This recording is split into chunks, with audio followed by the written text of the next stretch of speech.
एक जोड़ा था जो एक दूसरे के लिए बना था। उन्होंने कभी एक दूसरे को नहीं छोड़ा और एक दूसरे के लिए बिना शर्त प्यार किया। लड़की बहुत सुंदर थी, स्मार्ट थी और लड़के से बहुत प्यार करती थी। लड़का एथलेटिक और सुंदर था और वह लड़की से बहुत प्यार करता था। एक हवादार दिन लड़की अपनी मासिक जांच करने के लिए डॉक्टर के पास गई और डॉक्टर ने उसे बताया कि उसे ब्रेन ट्यूमर है और वह 2 दिनों में मरने वाली है। यह सुनकर लड़की रोने लगी क्योंकि उसके प्रेमी को बहुत दुख होगा, ऐसा उसे लगा। स्कूल के बाद लड़का और लड़की में मिलने का प्लान बना। लड़की: अगर मेरे पास जीने के लिए केवल 3 दिन हो तो तुम क्या करोगे? लड़का: मैं जीवन भर उदास रहूंगा और फिर कभी प्यार नहीं करूंगा। शायद मैं आत्महत्या कर लूंगा, ऐसा लड़के ने कहा। लड़की बहुत दुखी हो गई और जानती थी कि अगर वह मर गई तो लड़का खुद को चोट पहुंचाएगा। यह सोचकर लड़की इमोशनल हो गई। बहुत देर तक लड़की ने सोच विचार किया और वो वहां से चली गई।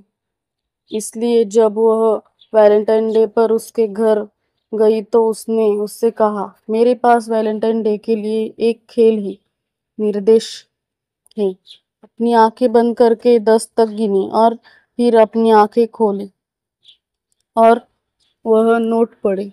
लड़की ने लड़के के लिए एक चिट्ठी छोड़ी थी और लड़की उधर से चली गई थी। इसलिए लड़के ने 10 तक गिनती की और लड़की अपने सामान लेकर घर भाग गई। लड़की ने अपनी आंखें खोली और नोट पढ़ा। इसमें लिखा था, मेरा सबसे प्रिय प्यार।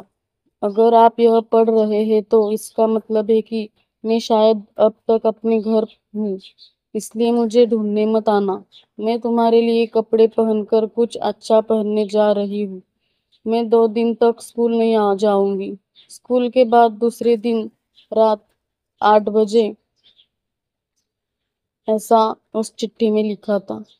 ऐसा कुछ लिखा था कि लड़के के पैरों तले जमीन ही सरक गई। लड़का सोच में पड़ गया कि इसने ऐसा क्यों लिखा। चिट्ठी में था कि कब्रिस्तान में मुझसे मिलना आना और अपने साथ किसी को मत लाना। मैं जल्द ही तुमसे मिलूंगी और तुम्हारे लिए एक नोट छोड़ जाऊंगी ताकि तुम खेल के अगले दौर में जा सको। लड़का एथलेटिक था। अगर आपको इस स्टोरी का नेक्स्ट पार्ट चाहिए तो कमेंट करके बताओ। Thanks for watching.